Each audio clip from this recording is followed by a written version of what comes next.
como é que a acupuntura funciona? Basicamente, a gente trabalha utilizando as agulhas para poder fazer estímulo no sistema neurológico das pessoas.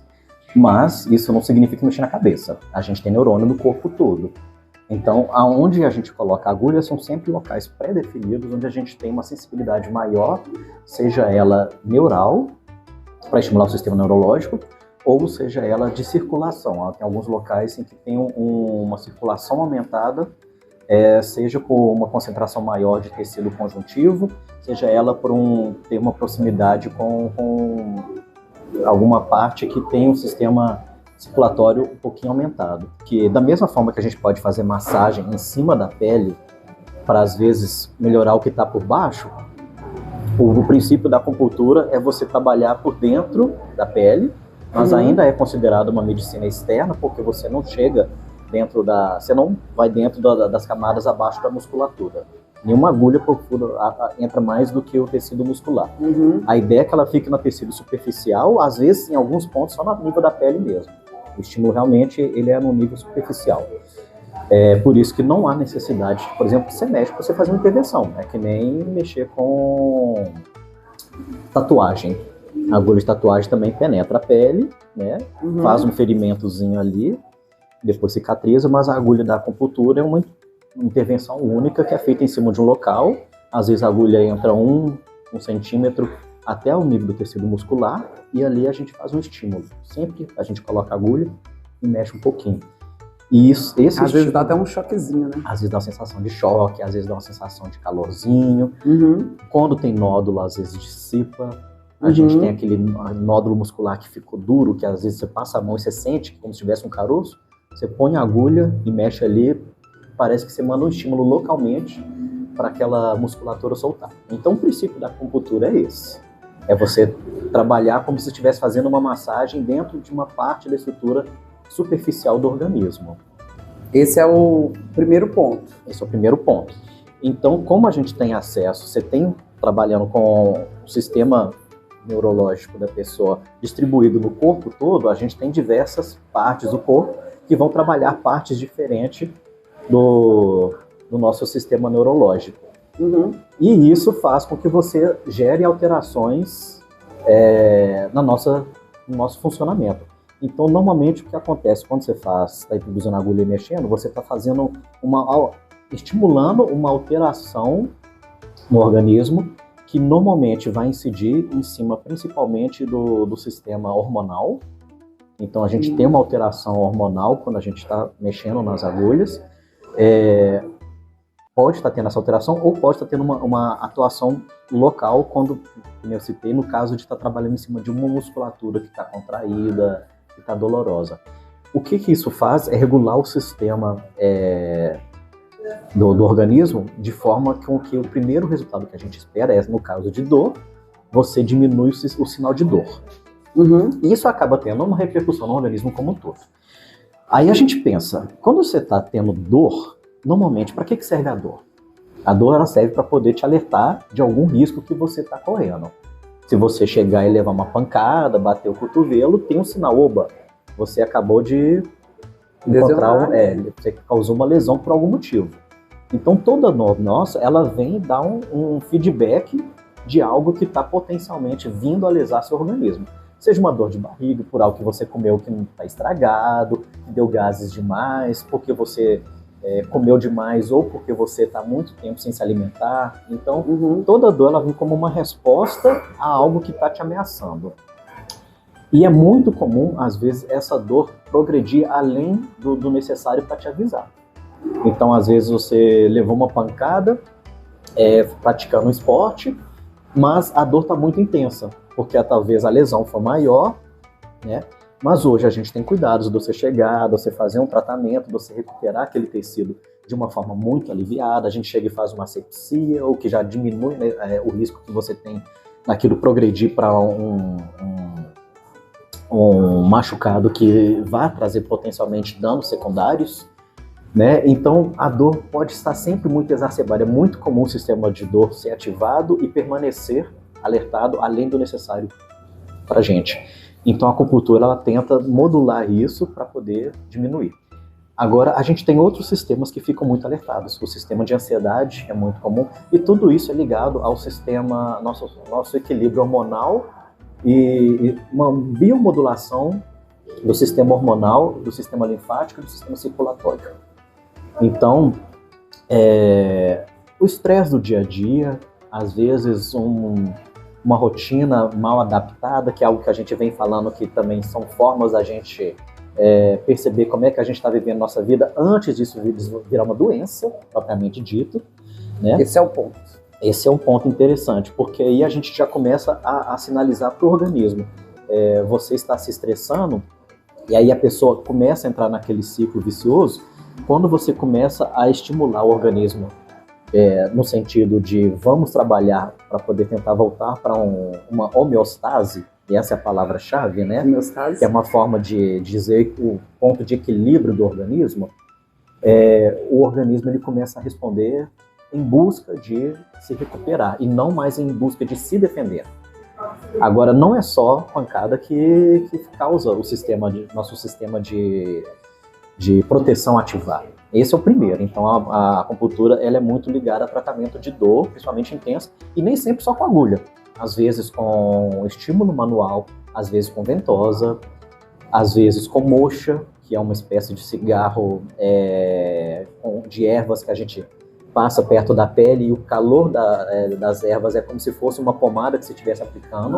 Acho que você já me falou sobre a ventosa, a gente tem aquela ventosa que a gente coloca o copo de plástico e faz uma pressão negativa com uma bomba, mas a gente também tem uma ventosa de vidro ou de bambu, que a gente pode usar um instrumento queimando dentro dela, o que faz com que a oxigenação diminui e aí se aproxima perto da pele. E aquilo ali está com menos oxigênio, aquilo ali também faz uma pressão negativa, mas você está trabalhando com fogo, ao invés de trabalhar com uma bomba, uma pressão negativa mecânica.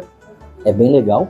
Tem tratamentos que é mais indicado até você utilizar a ventosa de fogo, porque ela aumenta a temperatura, então ela está fazendo a sucção ao mesmo tempo que ela está elevando a temperatura, esquentando. E aí tem um preparo antes, né? A pele tem que estar com um pouquinho de óleo para poder também ter um conforto do paciente, para poder grudar melhor o copo. Esquenta muito mesmo? Esquenta até mais ou menos uns 40 graus, o que é algo bem tolerável. Pode esquentar mais, mas assim, não é... Depende do que precisa. Depende do que precisa. E depende da sensibilidade do paciente também, né? Então, uma pessoa com a pele mais fraca, a gente esquenta menos. Mas tem casos de nódulo que o calor ajuda muito. Então, nesses casos, a ventosa fria às vezes não é legal, principalmente se a gente está num ambiente com ar-condicionado e você está ali num ambiente, e num caso que o frio já causa vasoconstrição e aumenta a dor, às vezes você trabalhar com um elemento quente costuma ajudar o relaxamento da musculatura. A gente vive hoje num sistema, às vezes, de defesa, pelo próprio estresse. Você acorda, aí já está perdendo a hora, já está pensando, já foi dormir pensando no trabalho do dia seguinte, tem aquela noite de sono que às vezes não foi o melhor sono, e você tem que cumprir o horário mesmo sem estar descansado. Isso tudo vai aplicando cortisona no seu organismo. Tem gente que acorda e tem aquele pico de cortisona lá no céu, já acorda de mau humor, mas tem que ir para o trabalho mesmo assim. Isso tudo são mecanismos que o nosso organismo vai falando que eu estou chegando perto de um limite que não é saudável e que às vezes a gente tem que ignorar para lidar para o dia a dia. E aí, o princípio das medicinas orientais é que a gente tenta, antes que isso vire um caso crônico, que vai se transformar numa gastrite nervosa, que vai se transformar num burnout, possivelmente num caso mais grave, que você vá relaxando o organismo para você conscientemente vá retomando o controle da situação. Porque às vezes você está ciente do que você tem que fazer e você sabe que você tem que fazer aquilo de uma forma relaxada, mas você está estressado e você não consegue relaxar. Não consegue relaxar. E a pior coisa que tem quando você está ansioso é alguém virar para você e falar, relaxa. Não, isso deixa a gente mais estressado. Calma. Calma. É que nem virar para alguém no deserto e falar, tá ruim, né? Bebe água. Aonde, né? Então, o objetivo é esse. O objetivo é realmente mudar a sinalização, ou tem gente que gosta de falar mudar a vibe, né? Mudar como é que seu organismo está lidando com você mesmo, com a sua própria demanda. Então, ele é muito bom para dor, como eu falei, ele atua muito bem. Nem sempre a gente trata a dor no mesmo local, às vezes a pessoa machucou o ombro, a gente trata na coxa porque o ombro está muito sensível. Então, existem conexões, existe uma malha de conexão de nervos, né, de sistema neural no nosso organismo, não de nervos, desculpa a palavra, que funciona muito bem. Às vezes a pessoa está com muita dor na lombar, a gente trata no pé, trata em outros locais, pontos, né? Às vezes a pessoa está operada. Ansiedade, onde fica a ansiedade? Então, na cabeça. Tem gente que fala que fica na cabeça, tem gente que fala que fica no coração. Porque dá aquela pressão. O cérebro que faz o coração dar essa disparada, essa sensação de angústia. Angústias, de gatilhos, de estresse. E às vezes tem respostas que a gente tem sem causa nenhuma. Tem algumas doenças, não vou chamar de doenças não, tem algumas desarmonias ou desequilíbrios que a gente enxerga como sem causa aparente. A pessoa simplesmente não está bem, sem achar uma causa. E por que ela não fica bem? Porque aí assim, ela está sempre pensando, o que está me incomodando, não tem nada me trazendo algo de ruim. Às vezes ela está focando, procurando aqui onde está o problema, mas não está entendendo. Às vezes a causa é porque ela está descansando de uma forma incorreta. Às vezes ela está ignorando algum aspecto, alguma variável da vida dela que está começando a ficar deficiente, ou ela está acostumada a viver com aquela deficiência e não reconhece que aquilo ali está trazendo um desequilíbrio. Então, no primeiro capítulo do livro clássico de acupuntura, num diálogo que é descrito ali, fala que quando a gente vai tratar a pessoa, a gente não pode cavar um poço para quem está com sede, se a pessoa já está com sede. Se a pessoa está com sede, você vai pensar em cavar o poço, a pessoa vai morrer de sede. Até chegar lá. Se você está no meio da guerra e você não está armado, se você esperou a guerra começar para procurar armamento, você não vai salvar a pessoa. Então ele fala que se você quer cuidar da pessoa, você tem que perceber o que ela está correndo risco de correr antes que aquilo se torne realmente um risco de vida.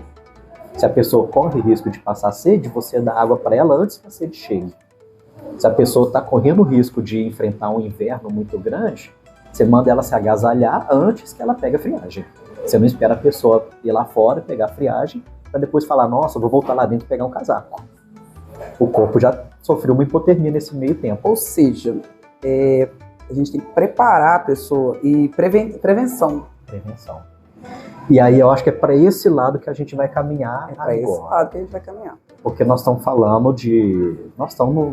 A gente vai trabalhar com doença, a gente trabalha com doença, né? Tanto a sua profissão quanto a minha. Uhum. Mas o nosso foco é a saúde. Então a gente vai trabalhar a saúde para não chegar na doença. Então, a nossa ideia é essa. Eu acho que as pessoas têm que pensar que entre saúde e doença tem um caminho grande. Uhum. E à medida que você vai tendo consciência de que esse caminho existe, não é assim, eu estou saudável, adoeci. Não é simples desse jeito.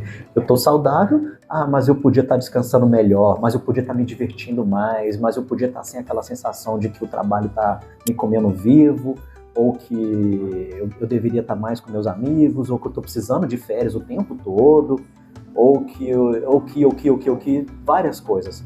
Enquanto essas pequenas sensações estão lá incomodando, eventualmente elas todas se juntam, viram um bolo de neve e pá. E derruba. Vem um gatilhozinho, vem uma demanda a mais, né, e derruba.